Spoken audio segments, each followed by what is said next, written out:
अस्सलाम वालेकुम class 10 onward हम जो लेक्चर स्टार्ट करने जा रहे हैं उसके लिए आपको जरा रुकना पड़ेगा और वीडियो को देखना पड़ेगा क्योंकि जब केमिस्ट्री के अंदर इलेक्ट्रिसिटी आ जाए और केमिकल रिएक्शंस के अंदर इलेक्ट्रिसिटी इंक्लूड हो जाए तो वो रिएक्शन और भी इंटरेस्टिंग हो जाता है और जब रिएक्शन इंटरेस्टिंग हो जाए तो उनको पढ़ने का मजा भी आता है। तो बेटा चैप्टर नंबर 16 इलेक्ट्रोकेमिस्ट्री जो कि कॉम्बिनेशन है इलेक्ट्रिसिटी एंड केमिस्ट्री का, आज हमने उसके एक्सरसाइज के शॉर्ट क्वेश्चंस वाइंड अप करने हैं जो कि 7 शॉर्ट क्वेश्चन है।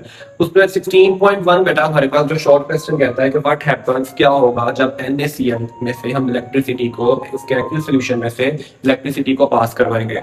तो बच्चे जब भी हम उसमें से इलेक्ट्रिसिटी को पास करवाएंगे तो हमें तीन चीजें मिलेंगी, तीन हमारे पास प्रोडक्ट्स होंगे। First one is NaOH, second one is H2O and third one is Cl2 जो कि आपके पास क्लोरीन का मॉलिक्यूल है। तो उसके लिए मैंने आपको थोड़ी सी पिक्टोरियल रिप्रेजेंटेशन भी दे दी है कि आपके पास एक यहाँ बीकर है, बीकर के अंदर हमने सोल्यूशन लिया NaCl का और हमने बैटरी के जरिए उसमें से करंट को पास करवाया है। जैसे ही हम उसमें से करंट को पास करवाते हैं तो हमें तीन ये ऐसा प्रोडक्ट मिलते हैं उसी सोल्यूशन के अंदर जो कि क्लोरीन, हाइड्रोजन और प्लस सोडियम हाइड्रोक्साइड होती है। उसके बाद बेटा देख लें 16.2 द प्रोसेस इलेक्ट्रोप्लेटिंग जो है कि हम किसी बेस मेटल के ऊपर हम कोई मेटल की एंड अदर कोटिंग करते हैं जो कि आपके पास इलेक्ट्रिकली विद केमिकल रिएक्शन होती है। तो उसके लिए हमें जो उससे फायदा होता है इलेक्ट्रोप्लेटिंग से, जैसे सिल्वर स्पून है या फिर गोल्ड प्लेटेड आपके पास चीजें होती हैं। तो बेटा उसके दो मोस्ट इंपॉर्टेंट एडवांटेज ऑब्जेक्टिव्स जो है कि हमारी जो वो मेटल सरफेस है वो आपकी प्रोटेक्ट हो जाती है कोरियन से। एंड सेकंड वन बेटा उसकी अपीयरेंस के लिए हम उसको करते हैं कि उसकी शाइनी सरफेस ब्यूटिफिकेशन के लिए हम इलेक्ट्रोप्लेटिंग का प्रोसेस कर रहे होते हैं। बेटा नेक्स्ट हमारे पास 16.3 प्रोसेस है, इसके अंदर वो कहता है कि नेक्स्ट हमारे पास 16.3 क्वेश्चन है, उसके अंदर उसने डिफरेंस पूछा है कि what's the difference between electrolytic cell and galvanic cell. तो बच्चे आपने 9th में भी इसके बारे में और आपको थी, अब 10th में ये अगेन आ गया। बच्चों को अभी तक इनके अंदर डिफरेंस समझ नहीं आ रहा होता, वो दोनों को मिक्सअप कर रहे होते हैं। तो कोई भी आपसे वाइवा में या वैसे ही आपसे क्वेश्चन पूछे तो बेटा इसके मेन तीन डिफरेंस है। इलेक्ट्रोलाइटिक सेल जो है वो आपके पास without any external agent process मुकम्मल नहीं हो सकता, इसलिए आपके पास एक नॉन स्पॉन्टेनियस रिएक्शन है।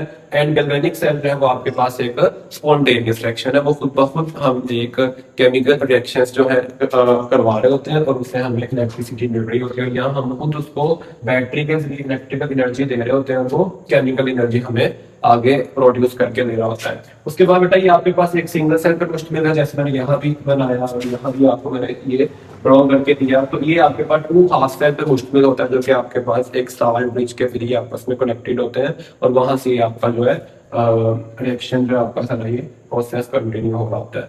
नेक्स्ट बेटा 16.4 आपके पास क्वेश्चन है कि एक इलेक्ट्रोलाइटिक सेल के अंदर जो इलेक्ट्रॉन्स हैं वो कहाँ से मूव करते हैं, anode to cathode and cathode to anode. तो बेटा इसकी मेन बात ये है कि आपको पता होना चाहिए कि एनोड पे पॉजिटिव चार्ज है और कैथोड पे आपके पास नेगेटिव चार्ज है। तो हमेशा जो करंट की मूवमेंट है या चार्जेस की मूवमेंट है वो हमेशा higher potential to lower potential, इसलिए हमेशा करंट में इलेक्ट्रॉन्स में आपके पास पॉजिटिव चार्ज से कहाँ जाना है, उसने आपके पास नेगेटिव की तरफ जाना है। उसने आपके पास एनोड से हमेशा चार्जेस ने जो आपके पास ऑक्सीडेशन होगी, इलेक्ट्रॉन वहां रिलीज होंगे, वो जो इलेक्ट्रॉन है वो कैथोड पे जाके गेन होंगे थ्रू रिडक्शन। तो इस तरह ये आपके पास पूरा एक इलेक्ट्रोलाइटिक सेल के अंदर रिडॉक्स रिएक्शन प्रोसेस कर रहा होता है। बेटा अगर आपको ये नोट्स चाहिए तो नोट्स के लिए बता आपको मैं आपको हर वीडियो में कह रहा होता हूँ कि मेरे नीचे कमेंट बॉक्स में व्हाट्सएप का लिंक है, वहां जाके आप फॉलो करें चैनल को, वहां आपको इसके नोट्स डे बाय डे वहां शेयर किए जा रहे हैं जैसे इसके lectures lined up. Now student 16.5 short question है कि इलेक्ट्रोलाइटिक सेल में आपके पास करंट किस तरह प्रोड्यूस हो रहा होता है साथ साथ। तो टेस्ट का बड़ा सिंपल सा क्वेश्चन है कि जैसे ही हम इलेक्ट्रिकल एनर्जी प्रोवाइड करते हैं जो हमने जो सोल्यूशन लिया होता है वो अपने आयंस जो है वो फ्री कर देता है और जो due to ions positive negative ions आपस में अट्रैक्ट करते हैं और उस अट्रैक्शन की वजह से आपके पास जो करंट है वो प्रोड्यूस हो रहा होता है। जैसे कि मैंने आपको शो भी करवाया कि नोड पे ऑक्सीडेशन होगी, इलेक्ट्रॉन लॉस होंगे because negative attract positive and positive charges attract the negative cathode. और कुछ इस तरह ही आपके पास जो है वो ये पूरा पाथ चल रहा होगा, ये पॉजिटिव नेगेटिव की तरफ और नेगेटिव पॉजिटिव की तरफ ड्यू टू अट्रैक्शन, और इसी मूवमेंट की वजह से हमें इलेक्ट्रिक जो करंट की प्रेजेंस का पता चल रहा होगा। उसके बाद बेटा नेक्स्ट आपके पास आ जाए क्वेश्चन ये था कि जो कॉपर की स्ट्रिप है जब उसको हम फेरस ऑक्साइड की FeSO4 के सोल्यूशन में डालते हैं तो क्या कॉपर उसके साथ रिएक्ट करती है। तो बेटा ये एक न्यू कॉन्सेप्ट है जिसको हम कॉन्सेप्ट ऑफ रिएक्टिविटी कहते हैं कि आपके पास कॉपर जो है वो लेस रिएक्टिव है किसी आयरन से। जब कॉपर आपके पास लेस रिएक्टिव होगा आयरन से तो अल्टीमेटली जैसे ही आप वो स्ट्रिप डालेंगे उसके अंदर फेरस ऑक्साइड के फेरस सल्फेट के सोल्यूशन के अंदर तो अल्टीमेटली आपके पास कोई रिएक्ट नहीं होगा। There will be no reaction क्योंकि copper less reactive then no reaction. अगर कॉपर आपके पास रिएक्टिव ज्यादा होता है एज कम्पेयर टू आयरन तो देन फिर आपके पास रिएक्टिविटी वहां पे लाई करनी थी और अल्टीमेटली आपके पास जो है वो आगे रिएक्शन प्रोसीड होना था। उसके बाद बेटा नेक्स्ट आ गया 16.7 शॉर्ट क्वेश्चन है आपके पास कि जो फ्यूल सेल है वो कहा जाता है कि वो पोल्यूशन प्रोड्यूस नहीं करता, वो इको फ्रेंडली होता है। तो ये बेटा यस, इसका आंसर बिल्कुल ऐसे ही है क्योंकि जब हम फ्यूल सेल के रिएक्शन करवा रहे होते हैं तो उसमें जो बाय प्रोडक्ट हमें मिलता है वो वाटर होता है और वाटर की जितनी भी आपके पास ग्रीन हाउस गैसेज हैं या पोल्यूटेड गैसेज हैं उनके ऊपर डोमिनेंट आ रहा होता है और वो कोई भी पोल्यूशन प्रोड्यूस नहीं करने देता, इसलिए आपके पास वो एक इको फ्रेंडली आपके पास प्रोसेस है। कुछ मेन बातें हैं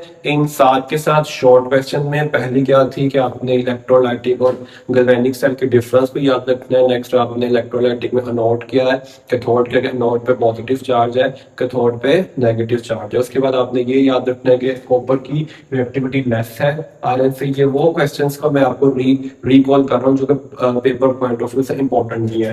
तो कॉपर की रिएक्टिविटी लेस है इसलिए there will be no reaction and previous आपने इलेक्ट्रोप्लेटिंग के ऑब्जेक्टिव्स क्या हैं कि वो हमें प्रोटेक्शन फ्रॉम करियर और हमें जो अपीयरेंस को ब्यूटीफाई कर रहा होता है। तो ये बताइए आपके मेन कुछ 4-5 कॉन्सेप्ट्स थे जो आपने अपने इस टॉपिक्स में याद रखने हैं।